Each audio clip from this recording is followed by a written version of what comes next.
I think you don't have your mic on.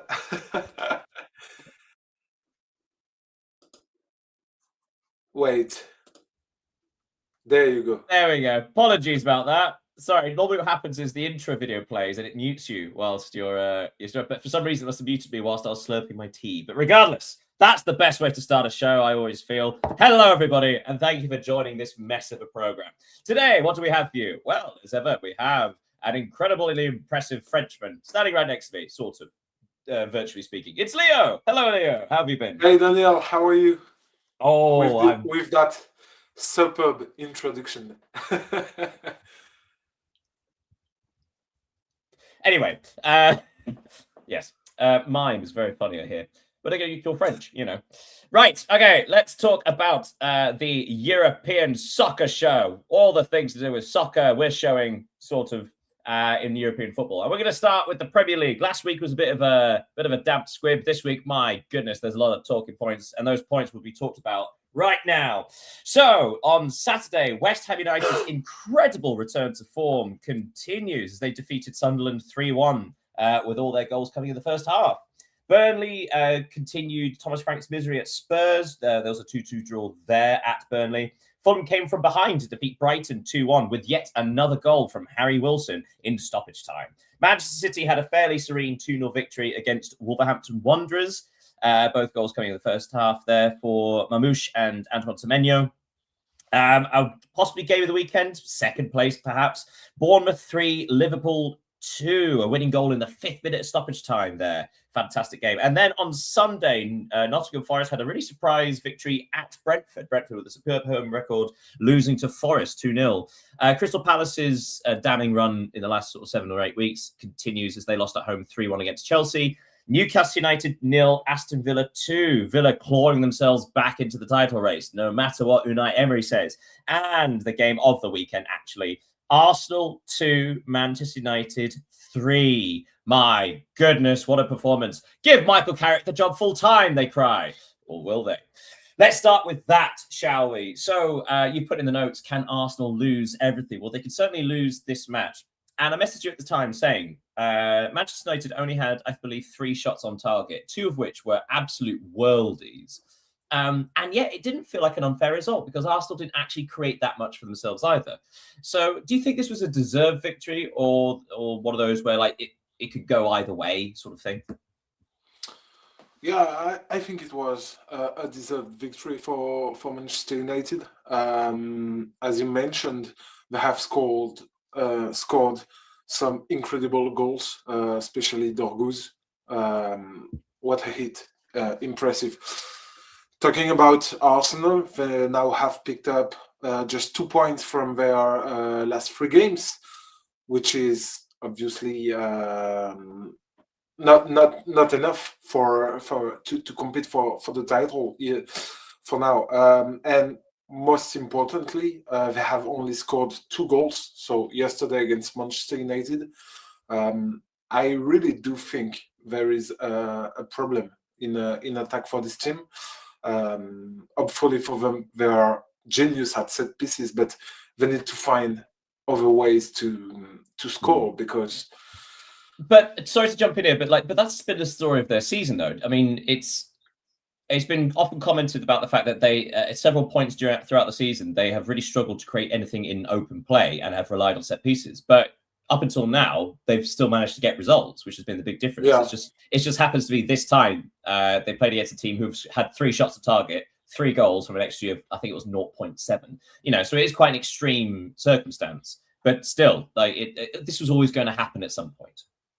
Yeah, you're right. But I think for a team wanting to in chase of the Premier League title, they absolutely need to find other ways to score, because if you just rely on your strength, the day this strength goes out, you need to have the ability to find other ways to win these games. If you remember last week, if they had won against Nottingham Forest, they could have been 9 points clear from Manchester City and Aston Villa. And 1 week later, they are now just 4 points ahead of these two teams. So they will need to find some solutions. That's fair. I suppose the Forest one was a particularly disappointing one as like an opportunity. But Matt, this one seems a bit sort of a chaotic sort of game where it could have gone either way. Although we should probably point out, over the last 6 matches, Arsenal still have the second best form in the league. They have actually, in the last 6 matches, they've gained 2 points on Manchester City, or extended their lead by 2 points over Manchester City. As you say, up to 4 points now. Villa are clawed the way back in themselves. They're still 4 points behind, level with Manchester City. But Manchester United, the best form in the league, 12 points over the last 6 games. That includes 2 draws from Darren Fletcher. That is 2 victories for Michael Carrick. Of course, the thing is, there is the talk now about, wow, what a great job he's doing. Potentially, he's in the running for the job permanently. But of course, this is a road they've walked down before, Manchester United, when they had Solskjaer as their interim boss, and he did so well they gave him the job. So, do you think this is just one of those things of like, first of all, Manchester United have always performed better against teams they're not expected to have possession against, so therefore the counter-attacking thing works. But secondly, do you think this is just the shackles being thrown off of Amorim and what he was trying to do? I couldn't really predict the future of Manchester United and Michael Carrick, but the thing is that we can note that yesterday it was like a show of strength from them, because beating Arsenal at the Emirates, I think it's the first time this season, after being behind on the score sheet, because just for those who haven't seen the game, Arsenal scored first, then Manchester United scored twice, then I'll jump in there. Absolutely, it's the first time this season that Arsenal have taken a lead and not won, which is impressive. Incredible. Both for Arsenal and Manchester United, because it says a lot of the regularity of Arsenal and their power at home and away, of course, because they are league leaders. But impressive. But like I said, I mentioned sort of before, are we at risk of over-analysing this, though? Because the first Manchester United goal was a Zubimendi error, who basically gave the ball to Brian Mbeumo 30 yards from goal. He could just run it and score. And then there were 2 world-class goals. It's the sort of thing that you can't quite control. So are we at risk of sort of overthinking this? Just one of those games? I think if it was just the case for that game, we could have indeed overthinking it.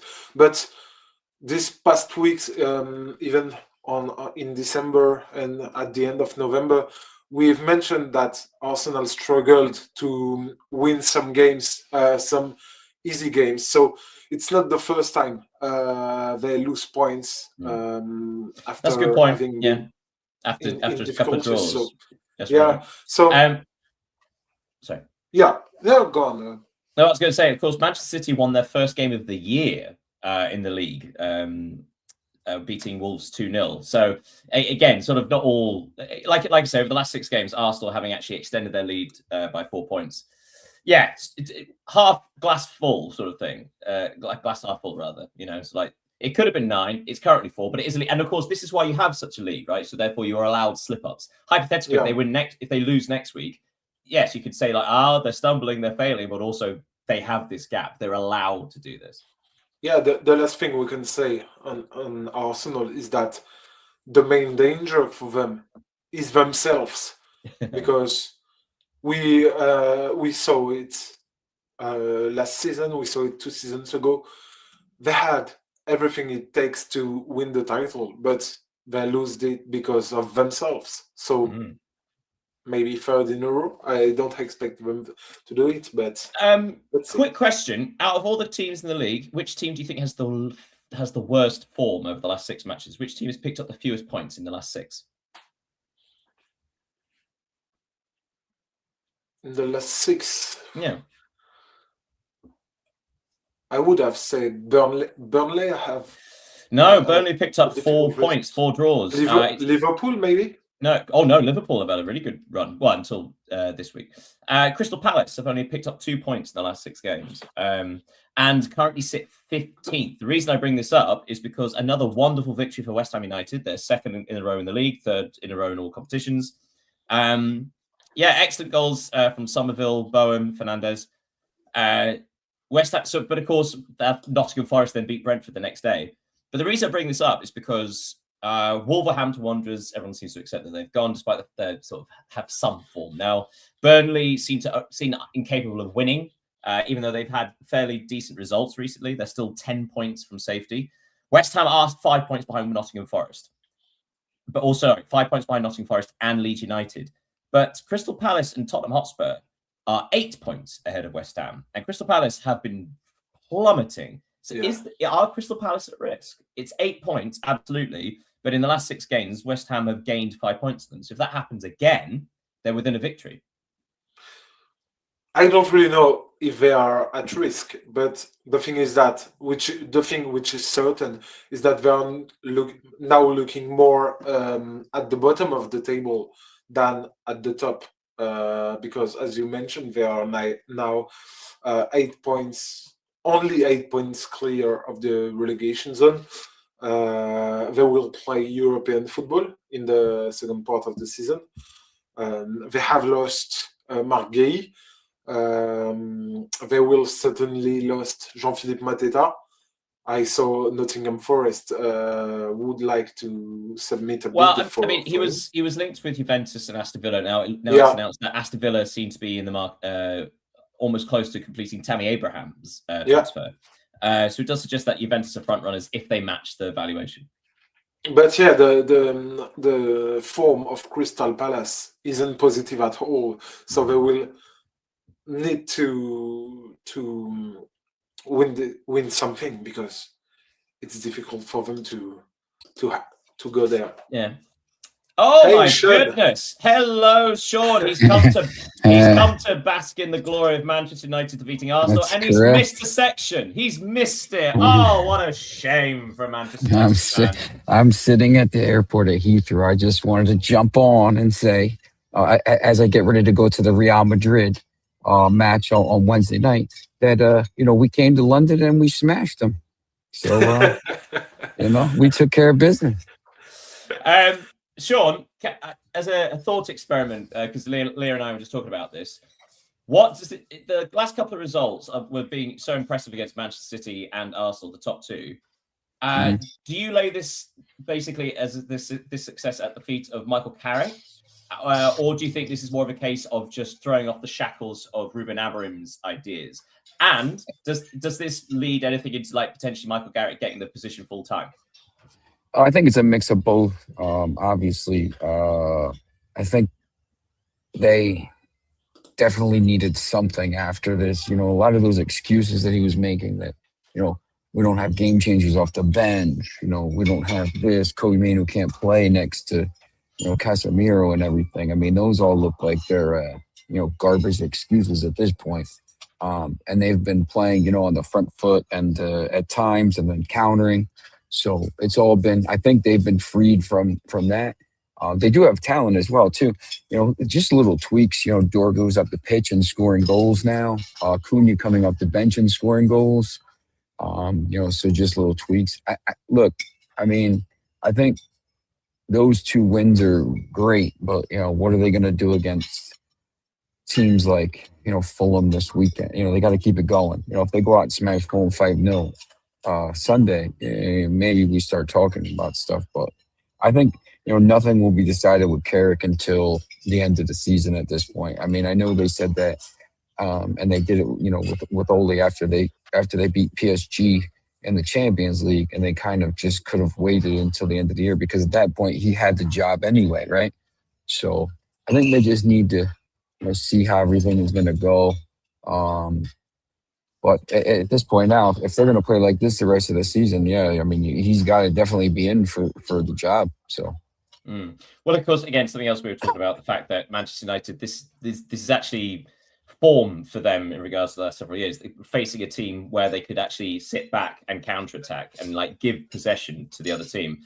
they actually have consistently performed in those kind of matches. The problem being is that they've really suffered when trying to dominate matches and not having that clear tactical identity.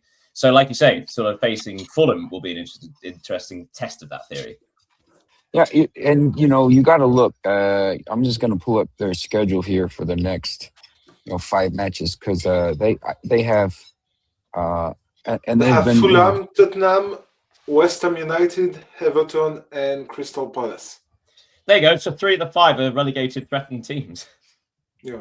And Crystal Palace has been the worst team in the league over the last 8 matches. So that guy, I don't understand how if Crystal Palace was smart, they would get rid of him tomorrow because he doesn't want to be there. And there's a lot of stuff going on there. But yeah, look, I mean, if they go and they win, if they get 13 out of 15, first of all, I think they cement top 4 and. Once again, I think people sometimes have been, worried about this top 4 thing. It's top 5 because there's no chance with the teams that are going to, the 5 teams in the Champions League might all be inside the top 8 in a bye. I mean, Aston Villa and Nottingham Forest are probably going to go deep into the Europa League. There's no chance that another league other than them is going to pass them to get, into that.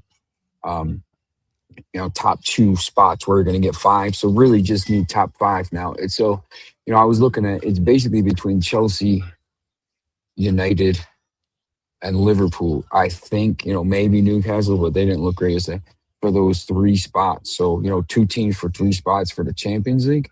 And then, of course, if Tottenham, happens to win the Champions League, which no chance. But, we've seen stranger things. Actually, they've been playing well in the Champions League. They're just really bad in the Premier League. Then all of a sudden it's 6 teams. So, but look, it's interesting you bring that up because before we move on from the Premier League, because of course Manchester United changing their manager, Chelsea changing their manager, and they've had a positive bounce. Manchester United winning the last 2, undefeated 7 in the league, I think it is now. Although that also included a couple from Amarin. Chelsea won a couple in a row. Liverpool are now 5 games without a win, 4 draws followed by a loss, so 4 points from the last 5 games. You do worry about Arne Slot because, if they turn it around, they are still within touch distance because Manchester United are 4th on 38 points, Chelsea have 37, Liverpool have 36. So yeah, it does seem 2 of those 3 will go into the Champions League. But there could be dire consequences for Arne Slot if it isn't Liverpool because the amount of money they've invested, they kind of have to. They're the only team that has to make it this year. Yeah. Go ahead, Leo. Yeah, I think Sean raised a good question. The idea is which European competition will Liverpool play on next season if they play European football next season because they are currently 6th in the league. 2 points behind Manchester United, which are 4th in the table. But whoever play their defensive problems and their state of form is currently really bad because they lost to Bournemouth this weekend. But before that, they had like 4 or 5 draws in a row, I think. So yeah, everything is bad for Liverpool at the moment. And the last thing before we go, probably just a word again on Thomas Frank. Again, another insipid performance from the Spurs, relying on centre-backs to score their goals. We should point out that the next fixtures are, I believe it's Manchester United, Manchester City, Arsenal and Newcastle. So it gets even worse for Spurs. Oh, and of course, watch out for the next set of fixtures because I believe Crystal Palace, is it Crystal Palace against Nottingham Forest? Yeah. Yeah. So that could be, if Nottingham Forest win that, they will be level with Palace on points. Oh, no, West Ham against Crystal Palace. No, I've confused myself. Ignore me. Yes. Right. We do need to move on, though, because it's been 20 minutes.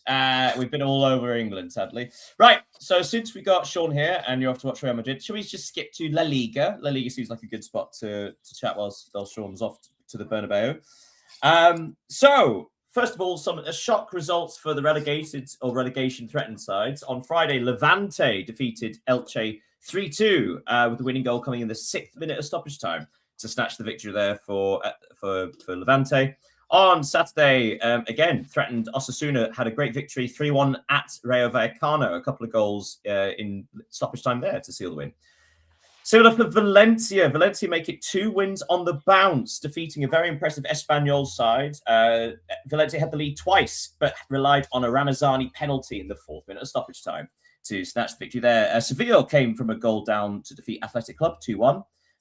Real Madrid had an impressive and solid 2-0 victory at Villarreal, both goals coming from Mbappe in the second half.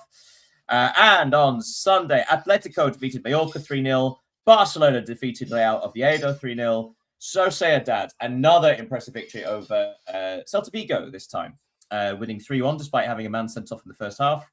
And Alaves defeated Real Betis 2-1. So, first of all, a word on Real Madrid. Again, sort of like a stodgy start to the post-Alonso reign. But this was actually a very impressive victory. It was very controlled. They limited Villarreal to just 1 shot on target. And eventually the quality came through. Yeah, they needed this win to keep the title race on with Barcelona, and Villarreal. They needed it to keep the Champions League kind of dream alive after they lost on last week. But yeah, Villarreal are going through a difficult spell. They now have lost Juan Foyth for the remainder of the season. Marcelino has announced. So it's a difficult time for them, even if they still have a game in hand against Levante, which are now 19th in the league. Concerning Real Madrid, I have a question for both of you. What did you think about Mbappe's Panenka and Brahim Diaz thing? No, so in my opinion, it was so disrespectful. Sean, do you have an opinion? Manager Mbappe, you mean the guy pulling the strings at Real Madrid? Yes. I don't know. I my thing with Real Madrid is I think after they lose in the Super Cup and whatever. I mean, that game could have gone either way, and it was a tough game. But they lose in that Copa del Rey match, and just everybody had lost. I think the players were starting to rebel. Before all this stuff happened, and then that was just too much. Mbappe publicly, but when you look at what's going on here now with them, especially in this match here on Wednesday night, if they win that and they finish the top 3 in the Champions League table, and then you kind of look at what their form is in the league, they don't have to play in the playoff, so they're only going to be playing in the league at that point. Barcelona right now sits outside; they're in 9th. So Barcelona has to play. If they're still in, they're going to have to play all these kind of extra matches here. And Real Madrid has a little bit of a decent run in the schedule, so they could be set up here to maybe you look up in 6 weeks and maybe they're up by 5 points in La Liga or 3 points or something like this. And I think if they can get their noses back ahead after where they were maybe a month ago, I mean you look, that was 7 points back. So the league is obviously the league and the Champions League, the other cups, whatever. That's not that big of a deal for them. The league and the Champions League are huge, so I think they're set up to be in both of those races. Well, yeah, of course, the 5th win in a row for Real Madrid in La Liga, and they stay 1 point behind Barcelona, who again had a nice straightforward victory over Real Oviedo. Although they did have to be patient. Their 3 goals coming in the second half through Dani Olmo, Rafinha, and Lamine Yamal. Did you see any of this, Leo? It was fairly. I was going to say pedestrian. It was a fairly easy victory eventually. Yeah, I don't think it wasn't Barca's most convincing win of the season, especially in the first half. But it was extremely important because, as Sean mentioned, Barcelona are staying up and leaders of La Liga. So they needed this win. Lamine Yamal, I don't know if you saw it, it scored a sensational goal, the third one in the game. It was also important for Dani Olmo to prove that he can be here and be at the level of Barcelona with the injury of Pedri, who will be out for a month with Barcelona. So it's a positive victory, even though it wasn't the best for Barcelona this season. Yeah, and but possibly. So the two most impressive results, or the most significant results this weekend, let's talk about Real Sociedad beating Celta Vigo, who again having a wonderful season this time around. That is Real Sociedad's third victory on the bounce. That is 5 matches undefeated. So it feels like finally they're putting the fear of relegation behind them, and are now. I mean, they're what are they? So they're 8th, but only 6 points ahead of relegation, which is insane. The relegation battle in Spain. But they're also now looking potentially at European football. So credit should go to Sociedad, who have picked 3 wins on the bounce and are now looking up rather than down. Yeah, and credit to Pellegrino Matarazzo, who arrived at Real Sociedad back in December.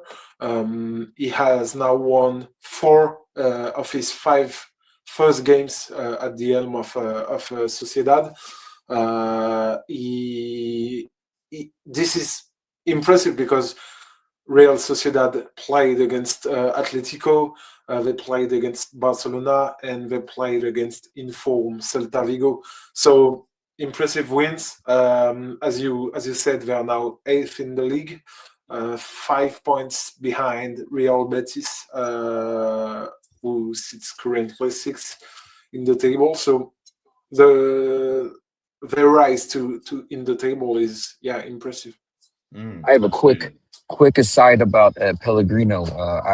We attended the same university, so he was a couple years younger than me. But I ran the intramural football there at Columbia University, and also worked all the matches. So when he was playing at Columbia, I was always there watching him. So he's my boy, man. He's doing a real good job.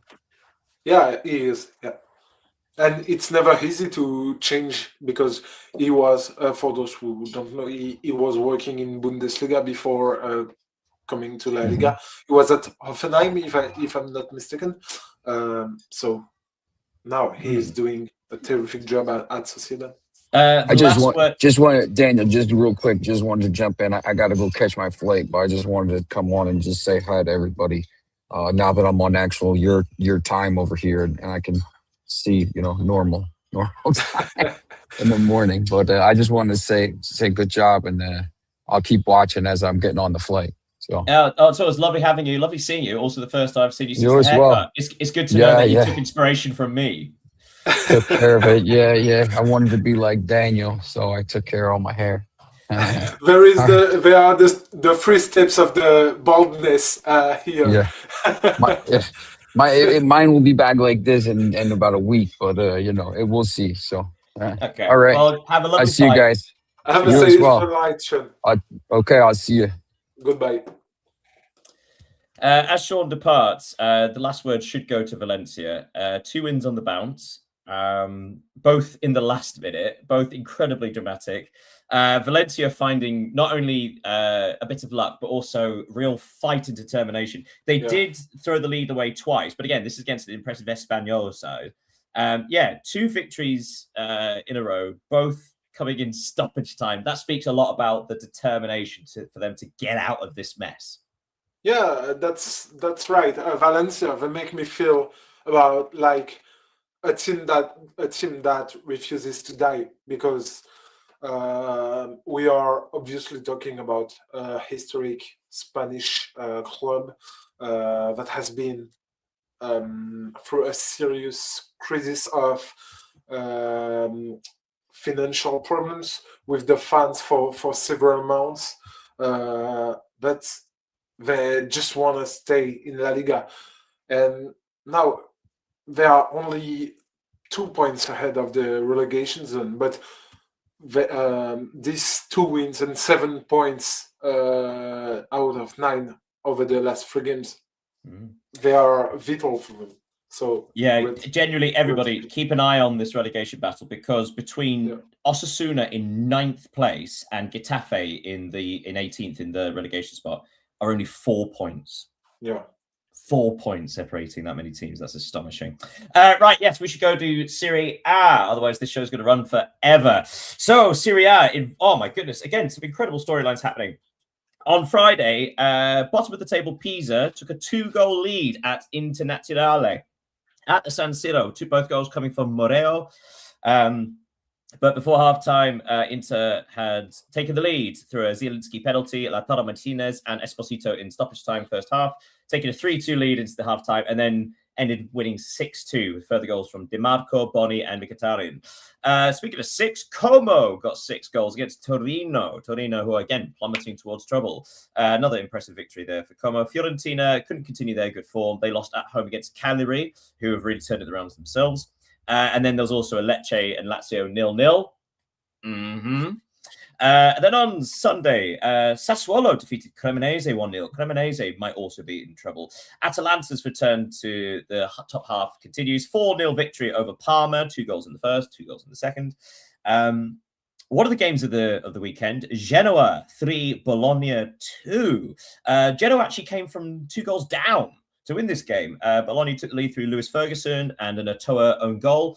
Led 2-0 at halftime, but then got Skorupski was sent off with about 30 minutes to play. So in the space of 30 minutes, Genoa clawed it back with Junior Messias scoring the winner in stoppage time. And what a winner. I don't know if you saw the... I've not. What was it like? Screamer. Like a curved ball from 20-25 meters away. So impressive. What a victory. And essential. Genoa there just trying to pull away. Had they not won that, had they drawn that game, they'd only be 4 points still ahead of Fiorentina. The big game, Juventus 3, Napoli 0. Juventus potentially killing Napoli's title hopes with a very impressive display. And Roma 1, AC Milan 1. Goals there for De Winter for Milan and Pellegrini for the penalty spot for Roma. So we should really start with Juventus's victory against Napoli, because Juventus have appeared frustrating at times, have appeared impressive at times, and not really sure what the real Juventus is. This was impressive.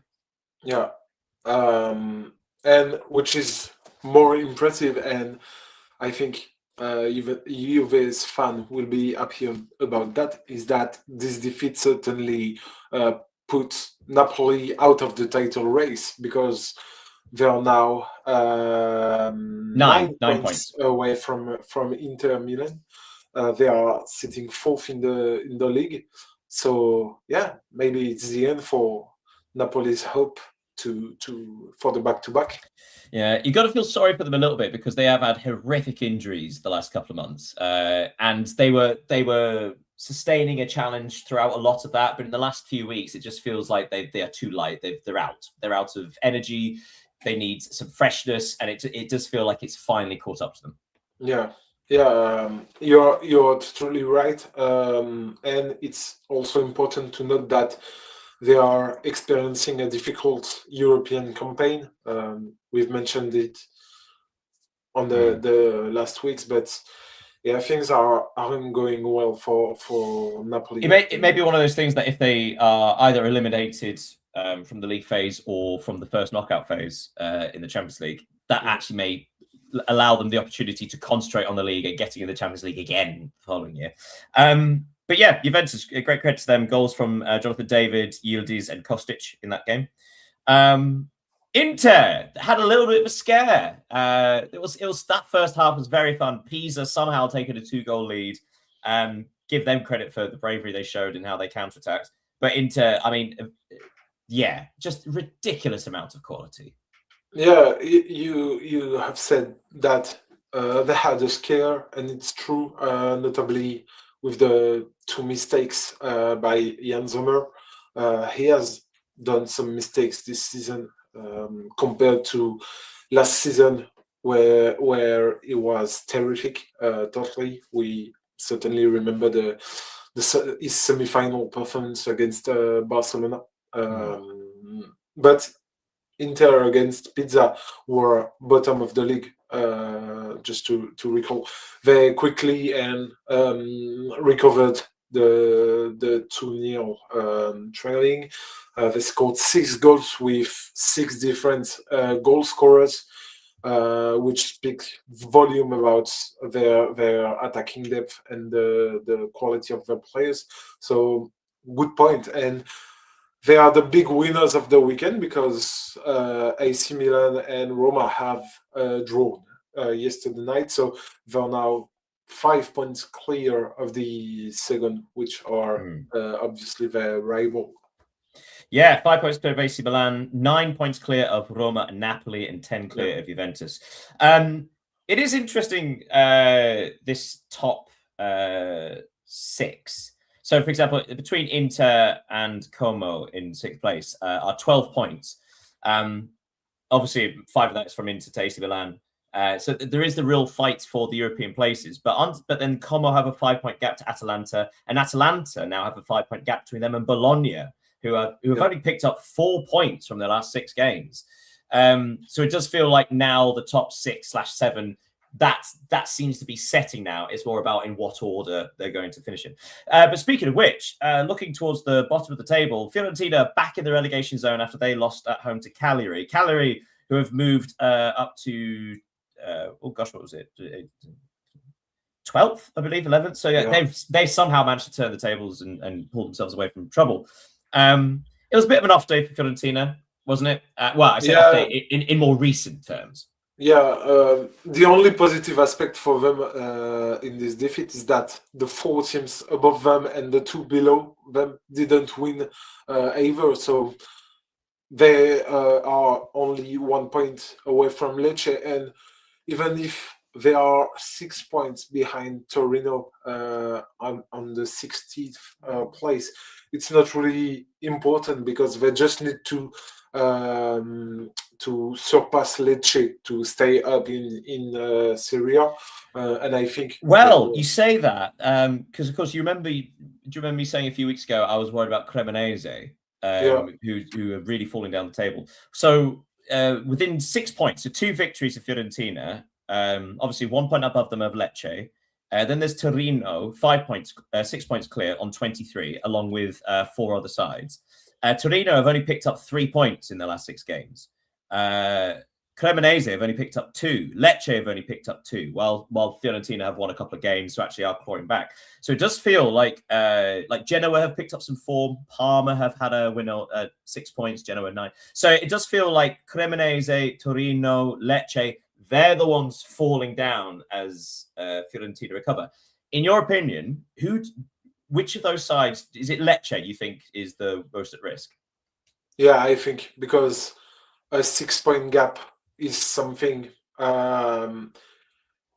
is quite it could be enough for these teams. The thing is that each team, if we talk about from Cremonese to Pisa, the thing is that each team is worse than the other. So no one take points. If you just take a look at the last 5 games of these teams, you can only count 4 wins. I was about to say that. 30 games, so it's 2-1. We will win 1 game, maybe, then it can save us or condemn them. That's an interesting point as well. The 2 teams being Genoa and Fiorentina, which suggests they're the ones that are the upward moving. Yeah, and the others, you just gotta survive. We should probably park Serie A there. Lovely. All right, let's have a visit to the Bundesliga, where, believe it or not, there's actually something really interesting that happened at the top of the table. Although that didn't start on Friday because there was a 0-0 between St. Pauli and Hamburg. On Saturday, Bayer Leverkusen defeated Bremen, Werder Bremen 1-0. Then at the Allianz, Bayern 1, Augsburg 2. Yes, Augsburg, the ones that were currently at the time 1 place above the relegation zone. An away victory for Augsburg. They actually came from a goal down to win as well. And they were good for it. They had more shots than Bayern, the same amount on target. Then another impressive victory for Hoffenheim. They came from a goal down at Frankfurt to win 3-1. Hoffenheim now up to third place after an incredible run of form. Heidenheim 0, RB Leipzig 3, all the goals coming in the second half. Mainz came from a goal down against Wolfsburg to win 3-1. Union Berlin 0, Borussia Dortmund 3. Another penalty for Emre Can, followed by Schlotterbeck and Bayer to give them a go. And then on Sunday, Borussia Mönchengladbach lost at home 3-0 against Stuttgart. And Freiburg to Köln won. Freiburg coming from a goal down to win there. So yeah, Bayern finally losing, first loss this season in the league. But as I said, Augsburg earned it. It wasn't lucky. They were really good. No, they played with heart, and as you said, it was a huge surprise, given the fact that Augsburg, ranked 15th before the game, and that they were trailing at Allianz Arena. So impressive feat for them. Perhaps we can say that Bayern let their guard down a little due to the busy schedule. They had like 4 or 5 games in the space of 2 weeks. 5 games in 2 weeks, which is obviously enormous. But it doesn't explain everything. Sorry. What is, in my opinion, perhaps a shame is that even if they lost, the title race is not back on, because they will not lose 4 other games in the season.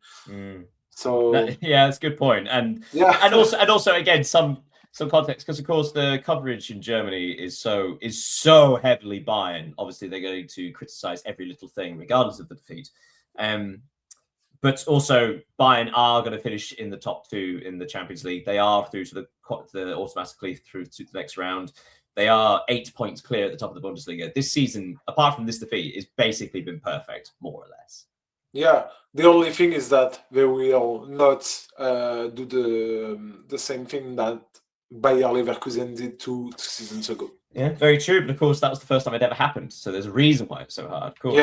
Yeah. Hoffenheim, third place, on level on points with Stuttgart, and a game in hand, we should probably say. If they win, they'll be at that game in hand. They'll be 3 points behind Borussia Dortmund in second. A wonderful bit of momentum there. Undefeated in 5, 4 wins from those 5 games as well. They've really put the cat among the pigeons. They've really sort of taken it to Stuttgart and Leipzig and Bayer. Which of those teams do you think is most at risk of falling out of this race for the Champions League? First, I think because Bundesliga has got 4 automatic spots for the Champions League. So Bayern will have 1. Given the table, I do think Dortmund will have 1 too, because they are now 6 points clear to Hoffenheim. And we should also say, like, for all their faults, Dortmund have been consistent this year. They've only lost 1 game, 2 games. There is consistency. Only one. So good season for Dortmund. So now it's only 4 points between Leverkusen and Hoffenheim. So it's 2 spots for 4 teams, because Freiburg, who are sitting 7th, they are 5 points away from Leverkusen. So it's a 4 teams battle for the Champions League. Sorry to jump in. We should also point out that as well as Hoffenheim, Leipzig and Bayer Leverkusen have a game in hand as well. So hypothetically, if Leipzig win that game and Bayer Leverkusen, then there's 1 point that separates those 4 teams. So I do think Leipzig will qualify, and I think Stuttgart will too. Yeah, Stuttgart, they did have a little sticky patch, didn't they, just before the turn of the year? But they have, I think that's 6 games undefeated now. That's 4 wins from that point as well. So yeah, they seem to have refound their form. A word on 16th place Mainz. So for most of the season, Mainz have been bottom. And yet, they've only had 1 defeat in their last 6 games. 2 victories, 3 draws, and they've now gone out of the automatic relegation spot into the playoff spot. Mainz seem to be turning it around. It really did look hopeless at one point, but they've been quite impressive. Like I say, a victory here against Wolfsburg, coming from a goal down. They're breathing. They're still in the fight. A bit like how Metz did in Ligue 1 a couple months back.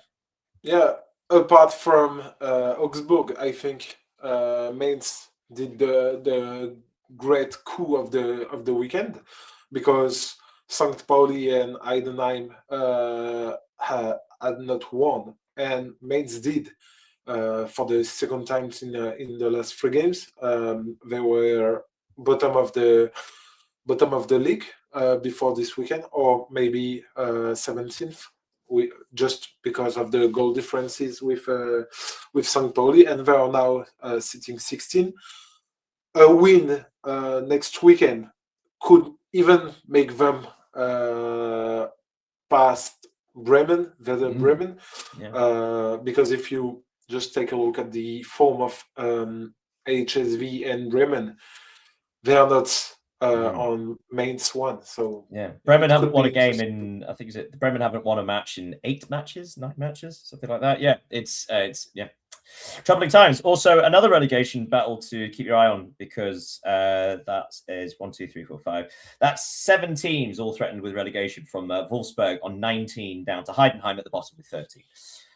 Great. Right. We'll say Dankeschön to the Bundesliga there, and pop off to League 1, where we have a new leader. All those cheeky little upstarts, the underdogs, Paris Saint-Germain. To get there, they also defeated hopeless Auxerre 1-0 at Auxerre. Goal coming from Barcola with about 10 minutes to go. A 1-0 victory for Paris Saint-Germain on Friday. Then on Saturday, Rennes lost at home against Lorient 2-0. Lorient actually having a fun old turn of form as well. Le Havre drew 0-0 with Monaco. Monaco's still just making us all sad. Marseille, and then the big game, Marseille against Lens. Marseille 3, Lens 1. Marseille actually took a 3-goal lead in this, with 2 goals from how do you pronounce his name? Is it Guiri? Guiri. But also from Nathan Nwaneri. He scored, 12 minutes, 13 minutes into his debut, on loan from Arsenal. And Lens got a late consolation. But very impressive victory from Marseille. And then on Sunday, you'll never guess what, Nice. What a game. That's right. They defeated Nantes, which really highlights how bad the bottom 3 are in this league. But still, Nice, they scored brilliantly. There 4 goals there. In fact, they were 3-0 up within 40 minutes. Brest lost at home against Toulouse. That's right, you Toulouse, those Brests. Metz 2, Lyon 5. A very fun game between Metz and Lyon. Another on-loan sensation, Endrick getting a hat-trick.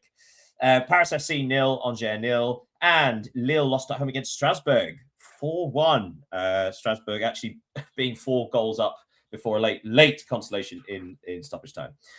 So first of all, the big match that you're watching, Marseille and Lens. Was this a case of Lens finally being found out tactically because they've been so consistent or impressive, or were Marseille genuinely this impressive? Were they just? It was one of those days where everything clicked. The thing is that Marseille got off to an impressive start against Lens, with a lot of intensity, pressing, speed in their moves. There was solidarity, and they scored 2 goals to reward them.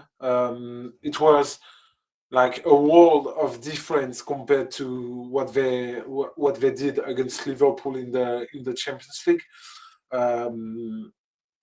And you've mentioned him because he scored, but Ethan Nwaneri was terrific. I think he will be one of the best signings of the season in Ligue 1. He's just 18, but he played like his opponents were maybe 12 or 13. Can I ask, watching, how did it look with him playing with Mason Greenwood? Because on paper it suggests that they play in a similar position, but is Nwaneri being used as more of a number 10 and Greenwood is the outside player, or vice versa? Greenwood was on the bench for this game. Oh, okay. Because he needed to rest. He entered the pitch in the second half, so they didn't play together. In that case, game. it'd be quite interesting to see how they play with each other, because it's one of those things where they could Yeah. actually dovetail and swap, because because they play a similar game. yeah, you would ask who is going to play like a number 10 in that team, and I think they can both do it. So Nwaneri played first on the right side of the pitch, but he entered at the center of it every time. If you take a look at his goal, it's coming from the right to the center and just curved his ball to the net. So with that, Lens lose the lead to Paris Saint-Germain. We should also point out that over the last 6 matches, Paris Saint-Germain and Lens have the same number of points. So it's just 6 games ago, Lens were 2 points behind, so it's the same now. Paris Saint-Germain, were they fortunate? Like, because it took them a long time to get to Auxerre. What was missing? What was wrong with them this time around? No, it wasn't. They faced a great goalkeeper in the first half. They had numerous chances. Okay, they struggled to win this game, but winning at Auxerre, playing at Auxerre is never easy. But PSG, they had everything it takes to win this one. Barcola missed chances at the very beginning of the game, as usual, because he missed a lot of chances. But finally he scored the winner, and that's all. The final word then on Ligue 1. There are 3 teams who have got 15 points from their last 3 games: Paris Saint-Germain, Lens, and I'm pointing at you specifically, Lyon. Sorry. A wonderful return to form. So that's 4 victories on the bounce, 5 from their last 6. They've got a 4-point gap between them and Lille. And they will play Lille next weekend. So a win there could actually really cement their position. I was going to say the Champions League, but obviously the 4th place is a qualifier in Ligue 1. Yeah. But still, Lyon seem to have returned to form. Yeah, because it was concerning for a while, wasn't it? Because there are lots of draws, lots of poor performances, but they seem to have switched it on again. And what a signing Endrick's going to be. Yeah. Endrick, we've discussed it, but I think you have to go back several years ago to find a forward as talented as Endrick at OL. Because, of course, when you talk about Lyon, you think about Alexandre Lacazette, for example. He was a great forward, a true legend at Lyon. But I think Endrick is a step above Lacazette, just in terms of talent. And it's not a surprise, because he is considered as one of the 5 best wonder kids of his generation. It's not a coincidence if Real Madrid spent like 50 or 60 million euros to buy him from Palmeiras, and he will enjoy his time in Ligue 1. I've read something about the fact that Paulo Fonseca would have asked to his management to keep Endrick on loan next season, which is, I guess, it's quite impossible, because if he will not get playing time at Real Madrid, some clubs will put money on the table for him. So it's a difficult perspective. But yeah, Endrick is just so good at it. And I don't like to compare footballers, but when you know that Lyon played with Martin Satriano during the first half of the season, and now they play with Endrick, who have now scored 4 goals and assisted 1 in 3 games. He's provoking defenders, he's making deep runs, he's making everything.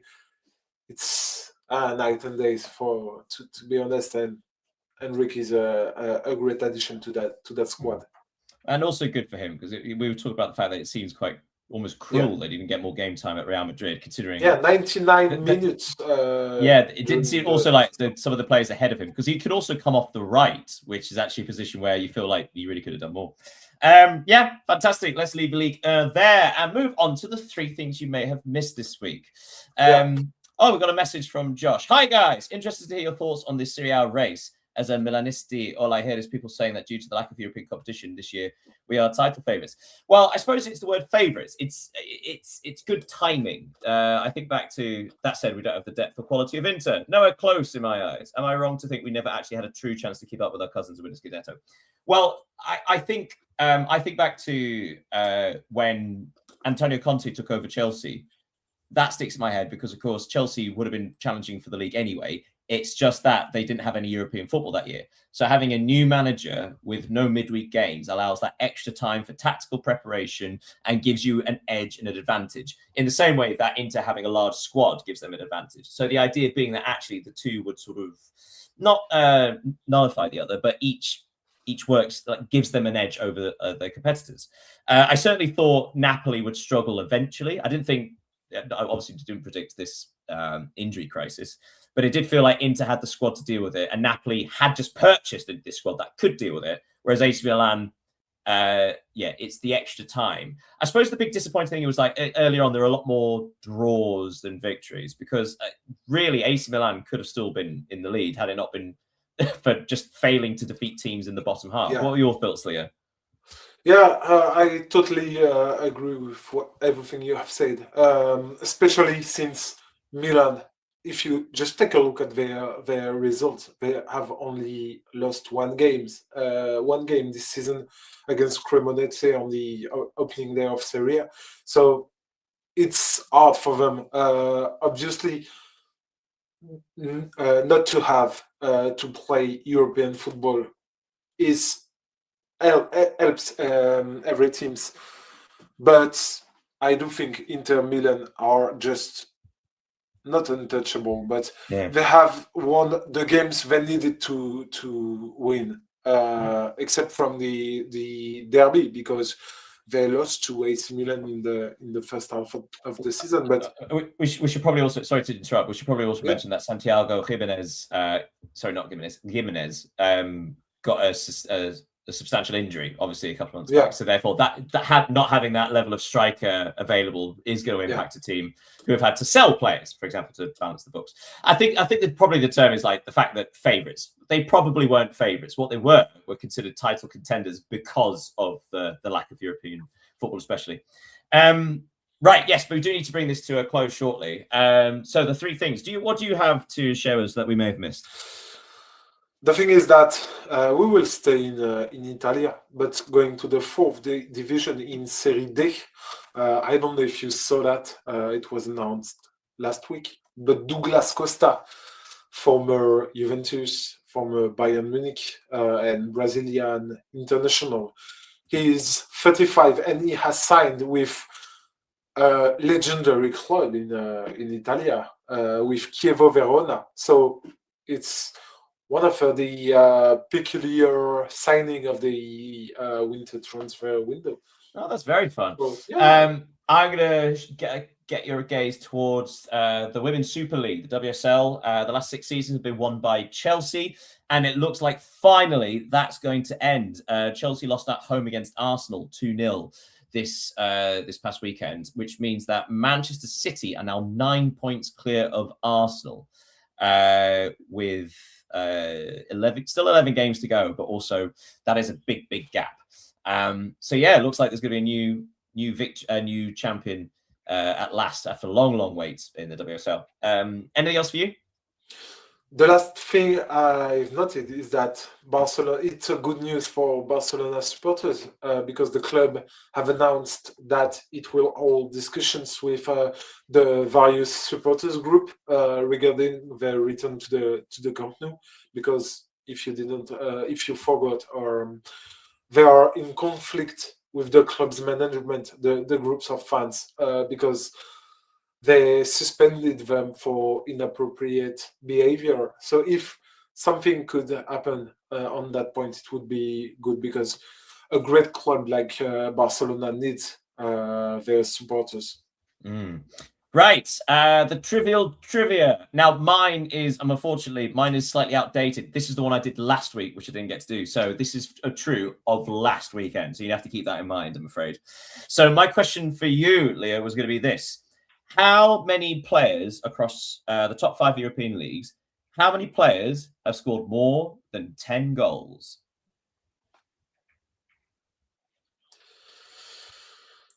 So wait, in France we have.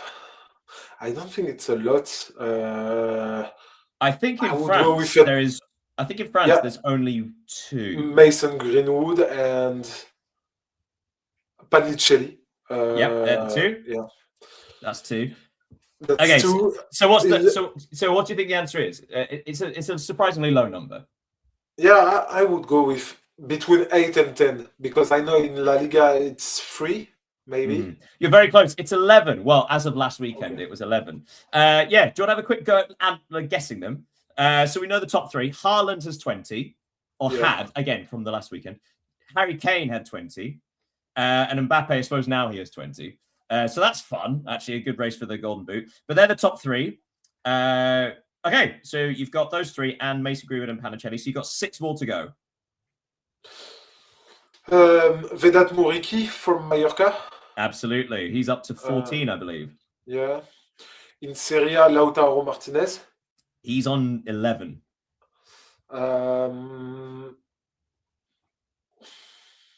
Can you just tell me in which? Absolutely. I'll tell you league? what. Okay, so there are 2 from the Premier League, 1 in the Bundesliga. Ferran Torres from Barcelona. Yes, that was the other one in La Liga. Yeah. So you got 2 Premier Leagues and 1 Bundesliga. Igor Thiago. Yep, he's 4th. Brentford. 4th place Yeah. for Igor Thiago Yeah. in all of the European leagues, which means you've got 2 left. Antoine Semenyo. Yes, well done. He's on fire. He's got 1 more to get.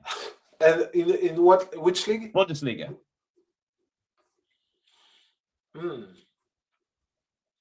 I think it's wait. No, Now, keep in mind, it's not- you've not paused before you do this. You've not had a wrong answer yet. He's going for Don't the put Queen's pressure Seat. on me. No, I don't really know. I think it's could it be Jan Diomande from Leipzig? No, he is It's not. a good guess. No, it's a different Champions League chasing team. Stuttgart. Not Denis Undav, but Undav. Undav. Okay. Undav. Yeah. Undav, I think he's up to 11 as well. But yes, so yeah, actually surprisingly low numbers. So only 11 players Yeah. as of last weekend having scored double digits. But yeah, that brings us to the end of the European I got Soccer Show. one question for you. Sir. Oh my goodness, sorry. Because I know it's you. I point you with my fingers, but I know it's your it's your game. So, do you know which team? It's a second division. It's in the second division leagues. Do you know which team at the bottom of its league has the biggest points gap to the team above them? Well, my guess would be Sheffield Wednesday in the Championship, but they've been deducted. Yeah, points. you are just too good at it. No, but that's not fair. They've gone into administration. They've been deducted like 18 points or something like that. They are 34 points behind Oxford United. Yeah, but yeah, that was that. Yeah. Oh, actually, before we go, just a quick update. If you're interested, bottom of the Portuguese Primeira, AVS, the only team in the top 10, top 20 European leagues yet to win a match. They drew. They just drew again. They had a chance to win against a team 2 places above. They missed it, so it might be another few weeks before. But that's the update for AVS. In case you don't know what. For every week we will do an update. Yes, about I'll try. AVS. We'll have a little bit in the program on the side. It's like what happened to AVS. Right. Thank you so much for joining us for the European Soccer Show. And hey, we had another friend join us. That was fun. But speaking of friends, thank you so much, Leo. Merci beaucoup. You're welcome, Dorian. Thank you, Daniel. Thank you to everyone who watched the show. Yeah, absolutely. Participate. And if you are joining in live as we live stream, feel free to send messages that we had earlier. We'd be happy to respond. We've been so social today. It's been fantastic. You can watch again the show on YouTube. We will post it in the next hours. So yeah, it's gonna say. Speaking of socials, don't forget all the disgusting things down there. We got X, YouTube, and so on and so on. That's right. Really sell your soul and get in there. Until next week, make sure you join in for what? Join in. Make sure you pay attention for midweek because it's the last round of Champions League matches. It's impossible to follow that many matches in one go, but we'll give it a go anyway. But yes, in the meantime, have a wonderful week, everybody. Goodbye. Goodbye, everybody.